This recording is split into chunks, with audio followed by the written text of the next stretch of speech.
Hallo,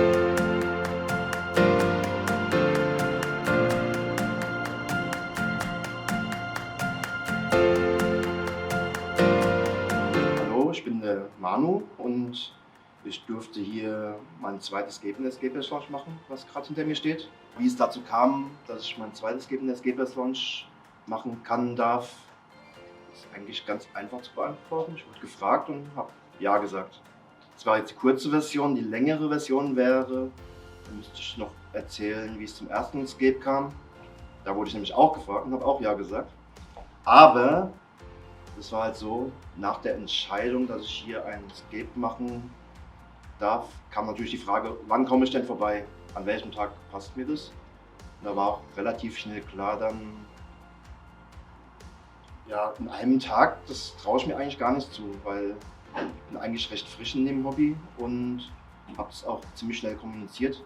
Weil mal an einem Tag, irgendwas kommt dabei raus, wenn ihr das unbedingt möchtet, aber ich wäre wahrscheinlich gar nicht damit zufrieden und ihr wahrscheinlich auch nicht.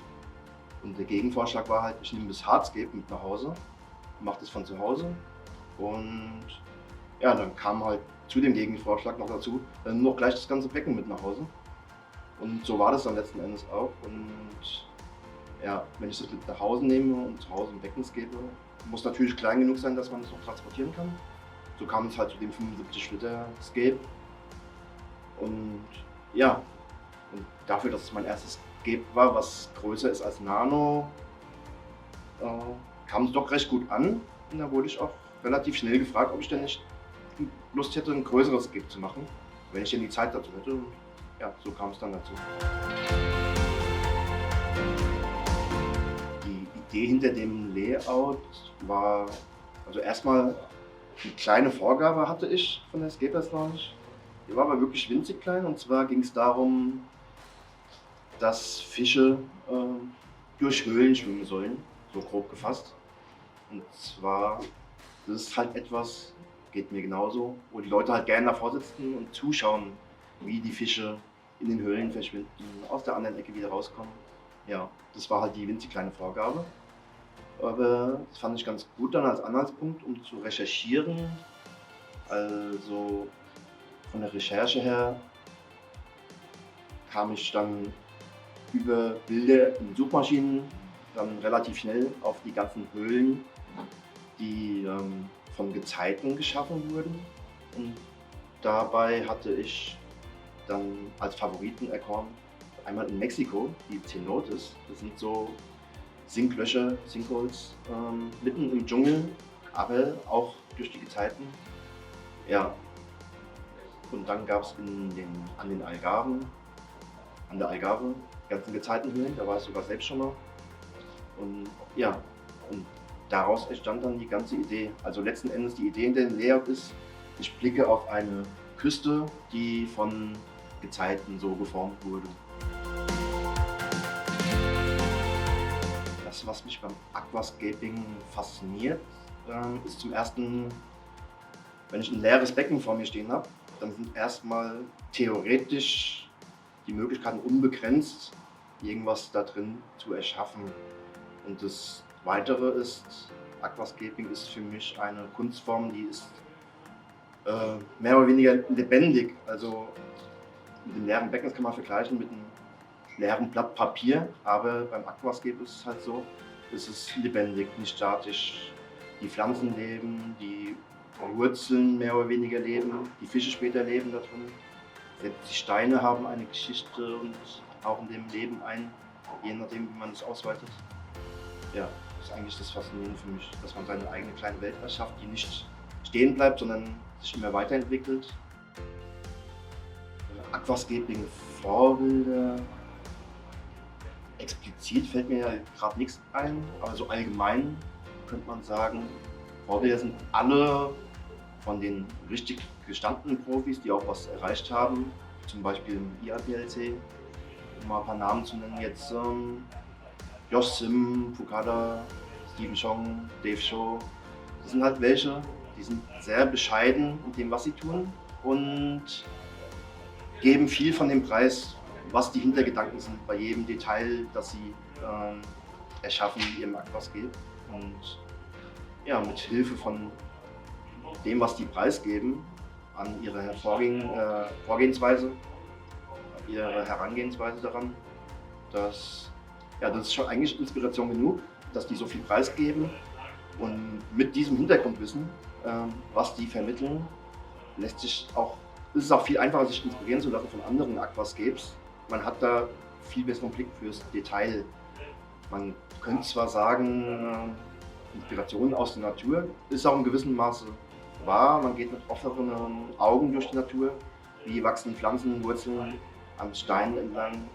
Aber im Prinzip die Hauptinspiration kommt mit dem Hintergrundwissen von den Profis, wenn man andere Aquascapes anguckt, für mich jetzt. Meine größten Kritiker, das bin wahrscheinlich ich selbst, weil es ist nun mal so, ich habe hier ein 120 cm Becken zur Verfügung bekommen quasi, in den besten Maßen und ja, quasi gar keine Vorgaben. Da will man natürlich auch abliefern.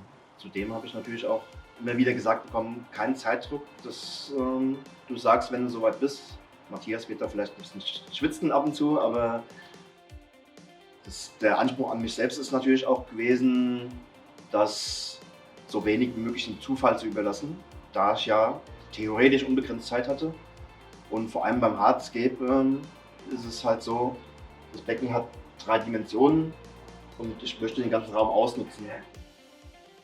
Je weniger ich den Zufall überlasse, also je gezielter ich mit Absicht irgendwas baue, umso mehr kann ich auch zeigen von dem, was ich jetzt kann quasi. Also jede Ecke, jeder Zentimeter, dem ich den Zufall überlasse, wäre quasi verspielte Chance zu zeigen, dass ich da irgendwas kann. Aber vieles, auch wenn es noch so durchgeplant ist, vieles passiert auch intuitiv quasi. Man fängt quasi, also das schwerste Teil ist die ersten paar Steine und dann kommt man in so einen Tunnel rein und alles passiert eins nach dem anderen mehr oder weniger automatisch mit dem Abschlussbild im Auge halt, was man sich ausgedacht hat. Und dabei ist mir halt ganz wichtig, ich habe das fertige Bild quasi, so wie es jetzt hinter mir steht, ungefähr mehr oder weniger schon vorm inneren Auge und lasse mich dann auch nicht aufhalten. Manche Sachen mögen manchmal so vorkommen, dass vielleicht klappt es nicht, aber da halte ich mich nicht dran auf, sondern ich überlege mir halt was, wie ich das dann schaffe, dass das so aussieht, wie ich möchte. Das Schwierigste bei der Realisierung vom Plan zu diesem Scape war wahrscheinlich der lange Zeitraum. Also von der Ankündigung, dass es jetzt ein 1,20 Meter Becken wird, das war schon im März. Dementsprechend, das sind schon 8, 9 Monate her jetzt.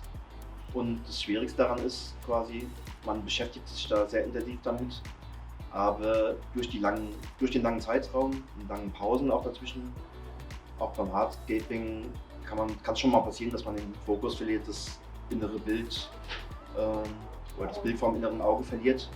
Und das muss man dann wiederfinden. Weil ein bisschen habe ich mir zwar aufgezeichnet, aber ich bin nicht so der gute Zeichner, dass ich das jetzt 1:1 übertragen könnte, was ich mir so vorstelle. Das war so das Schwierigste daran, der lange Zeitraum. Aber das war auch gleichzeitig dann ein Vorteil, weil wenn man da 8 Stunden lang am Hardscape rumbastelt, dann ist man ein bisschen blind dafür, was man vielleicht hat falsch gemacht, oder falsch in dem Sinne gibt es nicht, aber was hätte man besser machen können. Aber wenn man sich dann über einen Zeitraum von 2 Wochen nochmal Bilder anguckt, was man da so gemacht hat, dann weiß man auch 2 Wochen später viel besser, wo man dann nochmal Hand angreifen muss.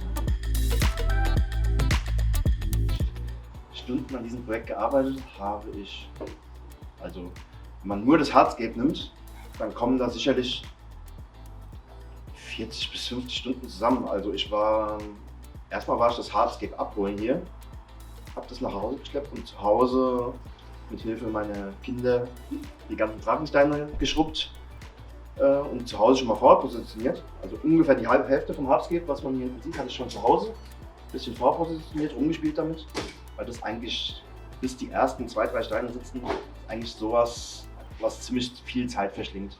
woran man dann ansetzen kann. Das habe ich halt zu Hause gemacht. Das hat schon ewig gedauert und ja, wie gesagt, dann war ich noch 5 oder 6 Mal sogar hier in der Escapers Lounge über den ganzen Tag und habe am Hardscape gebastelt. Also so 40 bis 50 Stunden nur das Hardscape. Wenn man jetzt die ganze Planung da noch mit reinzählt, das kann ich jetzt nicht beziffern, wie lange das wirklich gedauert hat. Also ich wusste ja schon seit März jetzt Bescheid, dass das ein 1,20 Meter Becken wird. Dementsprechend ist da sehr viel Zeit drauf gegangen mit der Planung.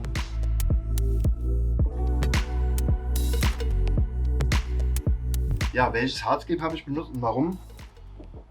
Für die Idee von den Steinen, die durch Gezeiten geformt sind, hatte ich 2 Steine in der engeren Auswahl. Das war einmal die schwarze Mini-Landschaft und Drachensteine. Und beide hätten das bewirkt, was ich wollte, aber letzten Endes, der ist dann doch ein bisschen zu dunkel. Und bei den Steinen sieht man einfach mehr Struktur auf die Größe weg. Und da gibt es auch einfach viel größere Steine. Und ich wollte viele Steine benutzen und noch große. Und letztendlich bin ich dann auf diesen Stein gestoßen, der das dann gut widerspiegelt. Mit der Verklüftung. Zudem gab es dann auch wirklich große davon, wovon ich auch einige benutzt habe. Letzten Endes habe ich schätzungsweise irgendwo 70 bis 80 Kilo von diesen Drachensteinen verwendet.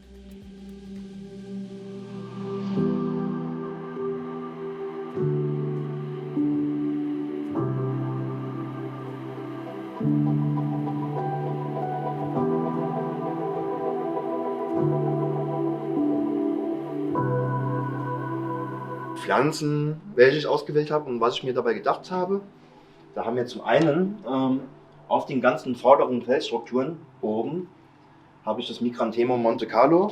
Das hat dann später den Effekt, Monte Carlo wächst sehr hängend. Das soll dann später die ganzen Felsstrukturen runterhängen und das Ganze ein bisschen verschleiern. Im Moment sieht man noch ein bisschen, das sind jetzt 2 Steine. Wenn das Monte Carlo erstmal drüber gewachsen ist, dann sieht es aus wie eine komplette Struktur. Das ist der Plan dabei bei Monte Carlo. Dann haben wir zwischen dem Monte Carlo überall, hier vorne, noch die kleinen Anubias Nana Petit. Die haben den Hintergrund, ich habe hier überall diese Wurzeln künstlich der Anubias. Die wachsen später an den Felsen herunter und komplettieren das so ein bisschen. Und vielleicht, wenn es klappt, nehmen die auch den Hauptcharakter ein von den aufgeklebten Wurzeln weg hier. Weiter im Hintergrund, auf den hinteren Steinstrukturen, habe ich HCC, Hemianthus calitriculoides Cuba. Das hat eigentlich denselben Effekt wie das Monte Carlo, nur dass die Blätter halt viel kleiner sind und das ist halt für die hinteren Strukturen. Das unterstützt so ein bisschen die Tiefenwirkung. Dann habe ich ganz im Hintergrund an der Rückscheibe entlang quasi, habe ich das Eleocharis Mini. Das hat wirklich ganz, ganz dünne Grashalme und das unterstützt es noch ein bisschen, dass das ganz weit weg entfernt ist. Das unterstützt nochmal die Tiefenwirkung. Und das Pendant dazu im Vorder- und Mittelgrund, das ist jetzt Liliopsis brasiliensis, eher so im Mittelgrund. Und so wie hier, jetzt habe ich die Cryptocoryne parva, hier und dort zwischen den Felsen. Das, um da nochmal ein bisschen Grün dazwischen zu kriegen. Im Vordergrund habe ich hier Bucephalanthra sp. red und Hygrophila pinnatifida. Die werden ein bisschen größer wachsen. Ganz einfach, du hast im Vordergrund dann größere Plattformen. Das simuliert dann, dass es ganz nah dran ist. Ist ja auch an der Frontscheibe. Und verstärkt es den Effekt noch ein bisschen, dass es von vorne nach hinten kleiner wird. Da haben wir noch den Volbitis Heutelotti, den Kongo-Farn hier zwischen. Einen ganz besonderen Effekt hat er nicht. Das ist einfach im Vordergrund halt auch nochmal eine Pflanze, die etwas größer wird. Hat aber wie die Anubias auch ein paar natürliche Wurzeln, die das vielleicht am Felsen entlang wachsen könnten, was es darin so nochmal natürlicher wirken lässt. Dann haben wir noch 3 verschiedene Moossorten. Das lässt das Ganze nochmal natürlicher wirken. Also hier zum Beispiel, dass die Pinnatifida nicht am Stein direkt ist, sondern ein bisschen Moos drunter und aus dem Moos dann herauswächst. Dann haben wir oben, das sieht man jetzt noch gar nicht so stark, oben zwischen den Felsen haben wir Weeping Moos. Das wächst auch hängend nach unten im Optimalfall. In diesem kleinen Weg hier, in dem Bachlauf, da haben wir noch ein bisschen Physidens fontanus versteckt. Das hat einfach eine feinere Blattstruktur weiter hinten und unterstützt so ein bisschen die Tiefenwirkung, wenn es denn mal wächst. Hier im Mittelgrund, vor allem hier in dem offenen Bereich, haben wir auch wieder das Christmasmoos dazwischen. Dann habe ich hier die Liliopsis brasiliensis schon erwähnt. Und dann habe ich die 2 verschiedenen Marsilea-Arten, Hirsuta und Grenata, dort gemischt. Das ist ganz einfach so ein kleiner Pflanzenmix, der das Ganze ein bisschen wild aussehen lässt. Ob jetzt alle Pflanzen übrig bleiben am Ende, das wird sich dann zeigen. Ich habe jetzt gute Erfahrungen mit diesem Pflanzenmix gemacht. Und so 4, 5 Pflanzen untereinander mischt und die lässt man dann einfach in Ruhe. Das sieht dann schön natürlich aus. Besonderheiten vom Hardscape her ist jetzt zum einen mal, ich habe sehr penibel darauf geachtet, auf die Reflexion an der linken und rechten Seite, in der Seitenwand. Und das habe ich halt so umgesetzt, dass ich dauerhaft eine Kamera mitlaufen hatte, die immer in derselben Perspektive auf das Becken zeigt. Und ich habe halt dauernd durch die Kamera quasi gescaped, dass man auf der linken und rechten Seite dann quasi wie bei einem Final Shot, also die Kamera stand da quasi wie bei einem Final Shot. Das ist eine weitere Besonderheit. Das ist so ein kleines Experiment, und zwar vorne habe ich den Bodengrundsandsteinchen nicht bis zur Frontscheibe, sondern die Bodenscheibe freigelassen. Und das hat den Effekt, also es soll einen Strand simulieren quasi. Die offene Bodenscheibe, die Spiegelung, das soll das Wasser simulieren, und diese Sandkante, die man jetzt hier sieht, die soll quasi die Küstenlinie simulieren. Ja. Ob das jetzt gut aussieht oder nicht, das muss ich dann sehen, ob das vielleicht so bleiben kann oder doch mit Sand zugemacht wird. Das ist wie gesagt ein Experiment. Also das erste Experiment ist schon mal gelungen. Bleibt der Boden überhaupt frei oder setzt er sich mit der Zeit mit Sand zu? Man sieht schon ein bisschen, der Sand rutscht so leicht runter nach und nach. Für ein Foto kann man das sicher wegpinseln. Und die zweite Frage ist dann, sieht es überhaupt gut aus? Das muss ich dann gucken. Wie gesagt, das ist ein Experiment. Und die dritte Besonderheit ist eigentlich, das sieht man jetzt im gefüllten Becken nicht ganz so gut. Und zwar auf den ganzen Steinstrukturen oben. Das ist so, ja, wie so eine Blumenvase mehr oder weniger, wo dann auch Soll drin liegt. Und zwar hat es den Hintergrund, dass die ganzen Pflanzen, die auf den Steinen drauf sind, nicht einfach nur auf die Steine geklemmt oder geklebt sind, sondern auch noch ein bisschen Substrat hat, wo es Nährstoffe ziehen kann und sich festhalten kann.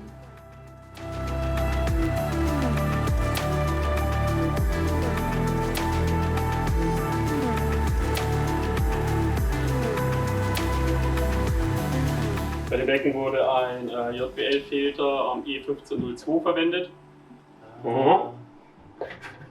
Es ist eine CO2-Anlage von Eheim verbaut worden. Und es ist die LED-Beleuchtung auch von JBL verbaut worden. 4 Stück insgesamt, 2 Natur, 2 RGB und der Light Ground wurde verbaut bei dem Becken, plus die neue Verlaufsfolie von Light Ground ist verbaut worden bei dem Becken. Dann haben wir noch den JBL Externheizer, 500 Watt Ausführung. Liest du jetzt alles und suchst das erstmal? JBL Durchlauferhitzer 500 Watt. Ja. Genau, und den JBL Inline-Diffusor haben wir dran. Einen Auslauf haben wir Edelstahl von Blau Aquaristik mit dem schönen Oberflächenskimmer, der sich so schön mitdreht, damit die Fische nicht reinschwimmen.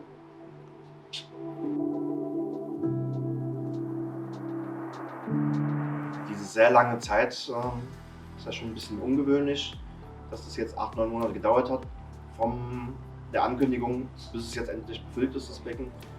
Und ja, ich bin schon sehr zufrieden. Habe aber schon noch 1, 2 Kleinigkeiten entdeckt. Vielleicht wachsen die Pflanzen an den Stellen nicht so, wie ich es gerne hätte. Und da habe ich schon ein paar Anpassungen im Kopf. Deswegen würde ich jetzt sagen, ich bin zu 95% zufrieden.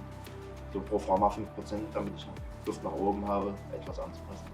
Und zum Beispiel zu diesen Sachen, wo man anpassen muss, ist zum Beispiel, um die Bodenscheibe zu schützen, habe ich hier Hartschaumplatten unter den Steinen. Ein paar Ecken gibt es hier vorne. Dadurch, dass ich den Boden freilasse vorne an der Frontscheibe, gibt es so ein paar Ecken, die sind sichtbar von dem Hartschaum. Die muss man natürlich wieder mit Sand kaschieren.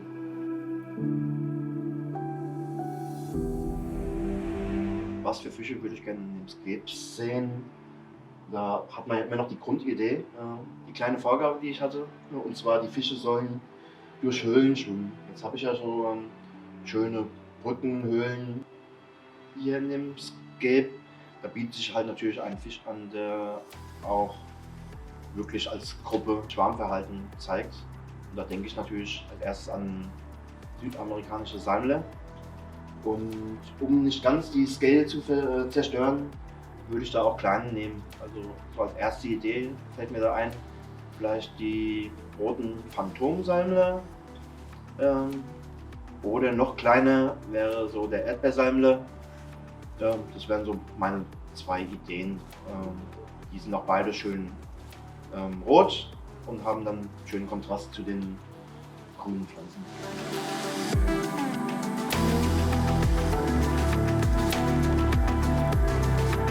So Ratschläge für die Pflege wäre zum einen am Anfang die Beleuchtung etwas dimmen oder die Dauer reduzieren. Das hilft schon weiter, um den Algen etwas entgegenzuwirken, dass die da nicht so viele Chancen haben. Dann von Anfang an CO2 ist immer eine gute Sache, damit die Pflanzen auch die Chance haben, die Nährstoffe überhaupt rauszuziehen. Dann, falls es irgendwann mal zum Trimmen kommen sollte vom Moos, wäre es ganz hilfreich, wenn man das sofort absaugt, was man abschneidet beim Moos. Da reicht nämlich ein kleiner Fitzel, der rumschwimmt, und das wächst dann irgendwo, wo es hängen bleibt, ungewollt weiter. Als Name habe ich mir was ausgedacht, und zwar der Grundgedanke hinter dem Scape war ja von der Idee her, man schaut auf eine Küste, die von Gezeiten geformt wurde, hauptsächlich, und ja, deswegen Art of Tides, zu Deutsch Kunst der Gezeiten. Wie gesagt, der Hintergrund ist von der Inspiration her, den Bildern her, es sind Steinstrukturen, die von den Gezeiten geformt wurden, und ich empfinde das als Kunst, was die Gezeiten so aus den Steinen machen. Deswegen Art of Tides.